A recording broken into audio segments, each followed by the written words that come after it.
Daniel chapter 2. This is the famous story where Nebuchadnezzar has a dream. He can't understand what his dream is about, and so he calls all of his wise men to interpret the dream for him. They can't. And as a result of that, Nebuchadnezzar is very angry. He wants to kill all of the wise men, which seems naturally quite extreme. Eventually, Daniel is called. And it's when Daniel comes that finally there is an explanation of the dream and what it means.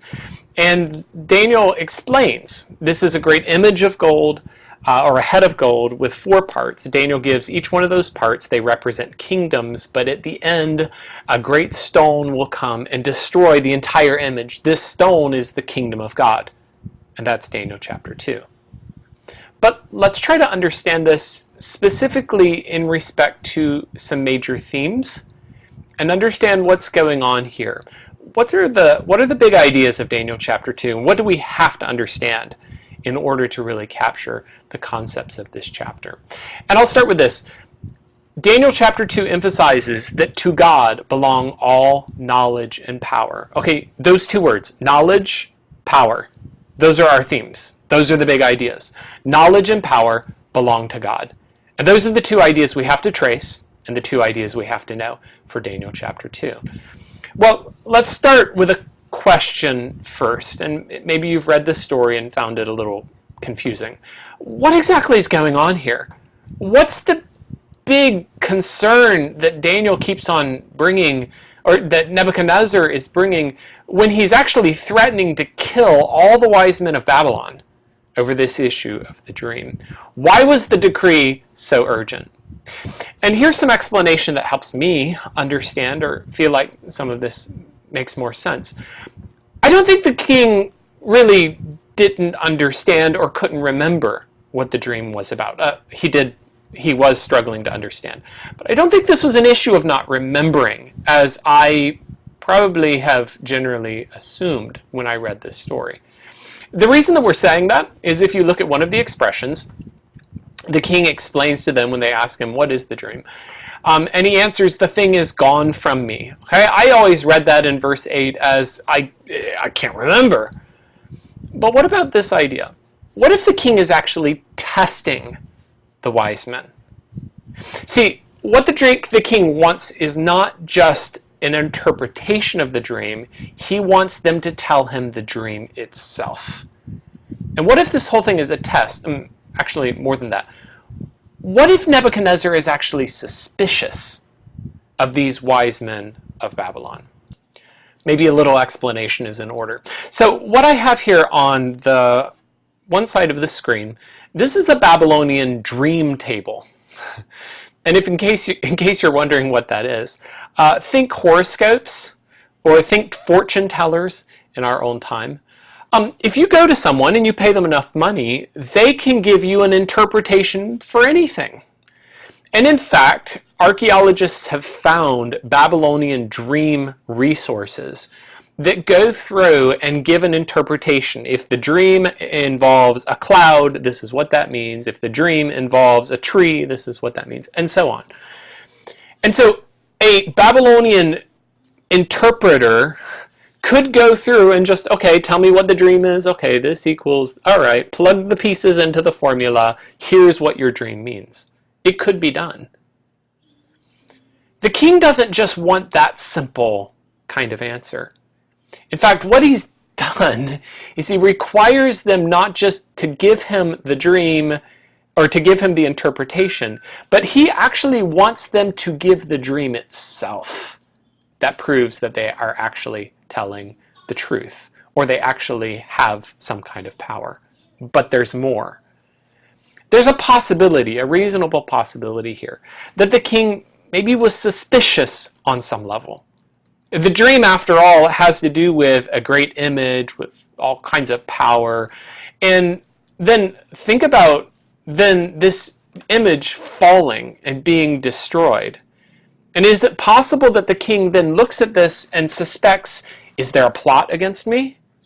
These Chaldeans, wise men, astrologers, and so forth, would be the people around him that would be the most likely to bring about a plot, if anyone was. Is he trying to get them to confess or test them to see if they'll tell him if there's a plan? Is he suspicious? We'll never know. But it's a real possibility that that's what's going on. And this is his way then of interviewing or checking out if they are part of the plot. It's very fascinating and actually kind of funny to watch their responses. And it comes in a series of cycles. So here's the king's words to them, or the king's demands from them, cycle 1. Tell me the dream. Their answer. Well, tell us the dream first, and we'll interpret, they want to say. Well, wait, no, he asked for the dream. So here, cycle 2, let's try it again. Tell me the dream or I'll kill you. And here's their answer. Tell us the dream first. We'll interpret.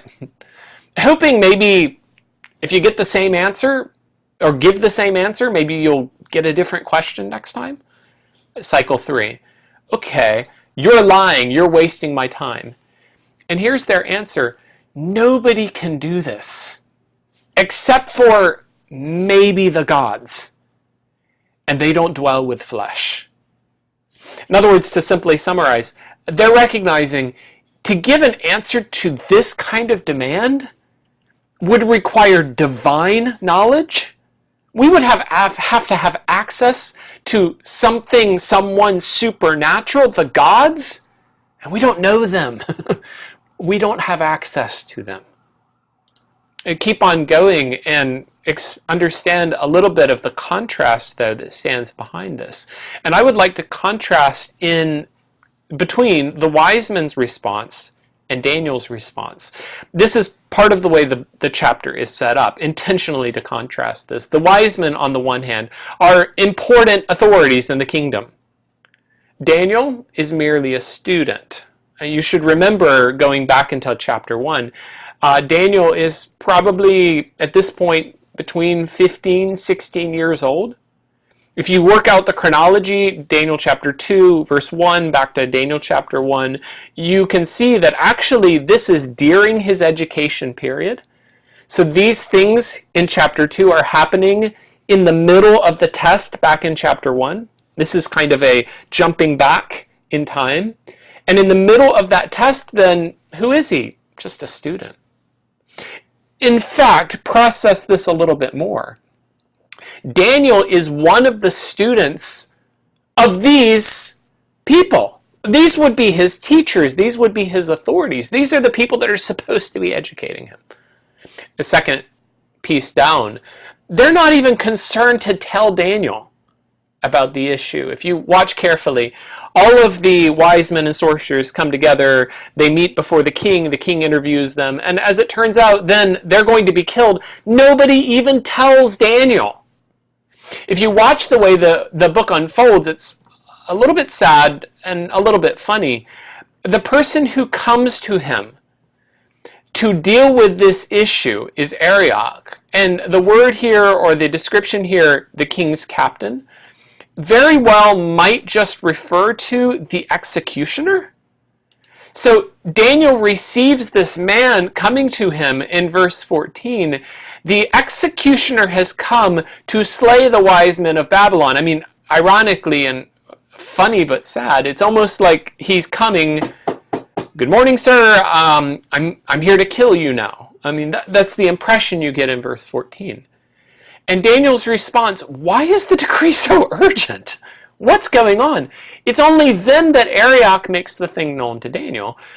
And the impression you get as you're reading here is that the wise men of Babylon, they've not even told Daniel about the issue that will lead to his execution. Daniel might be killed, and they've not even explained why. He's just a student. I mean, if we can't figure it out, how can he? If we have no answers, who is he? He's just a student. Daniel, in contrast, when he hears about this issue, his immediate response is, stop killing the wise men. He's concerned for their lives. He is concerned that he protects the people around him. The wise men in verses 4 through 11 argue and stall for time. Well, try again, ask again. Daniel, on the other hand, gives a direct answer. The wise men concede that they have no access to the gods. Daniel's response is to go straight, directly to his God.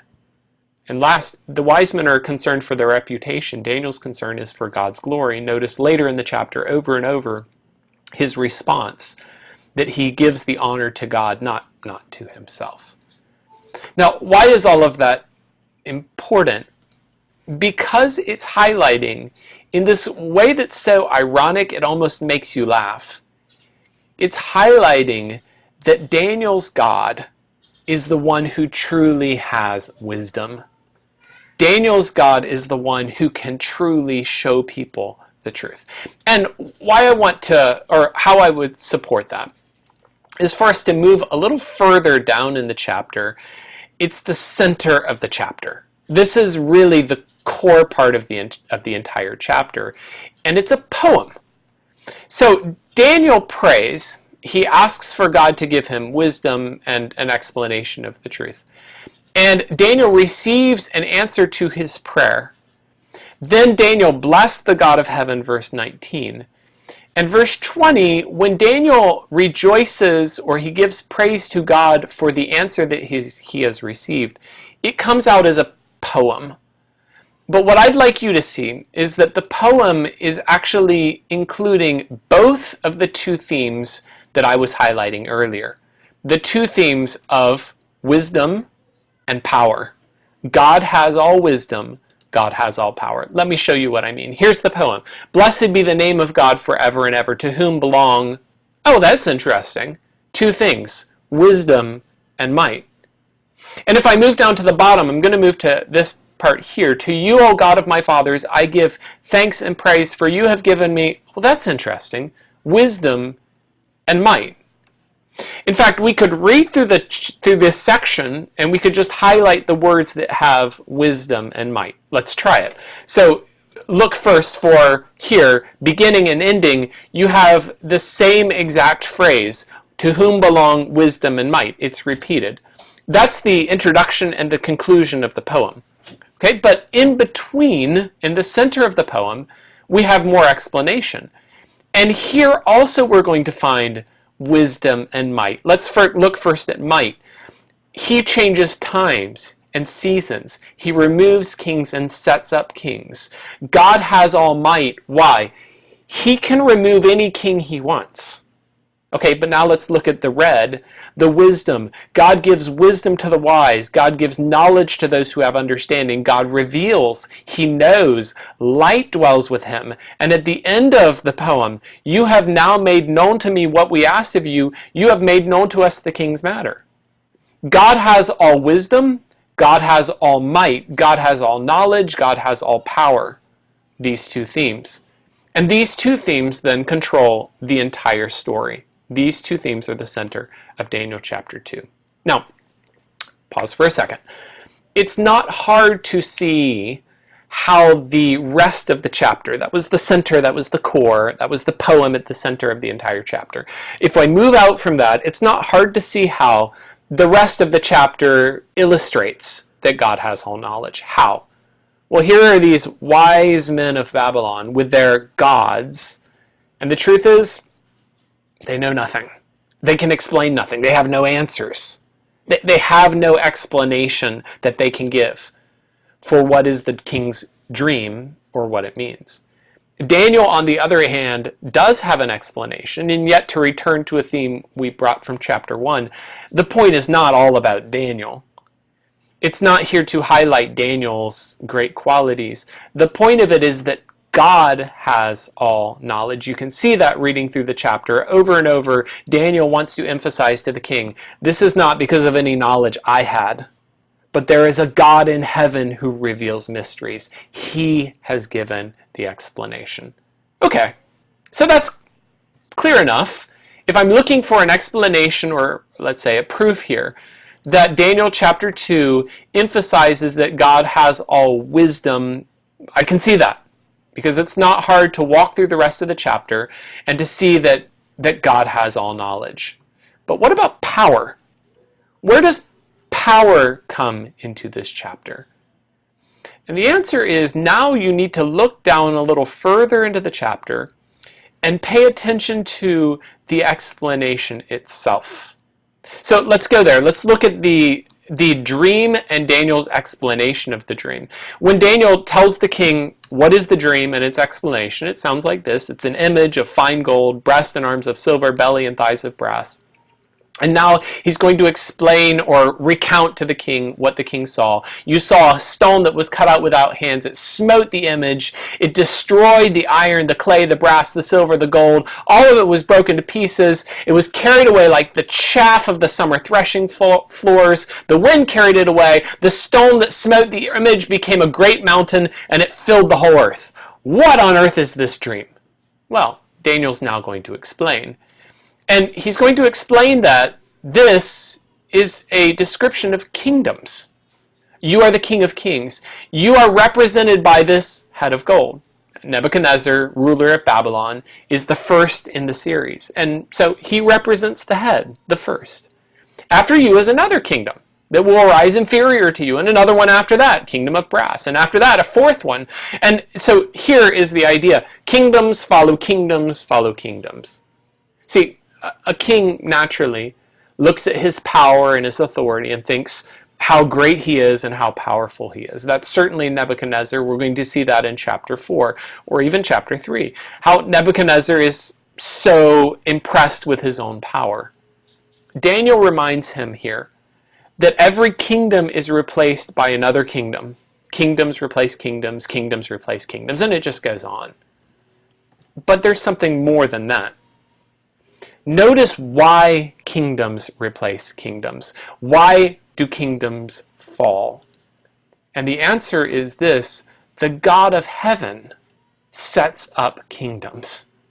The God of heaven puts kings where he wants them to go and takes kings away when he's ready. That was right in the middle of Daniel's prayer. Remember the song, the poem?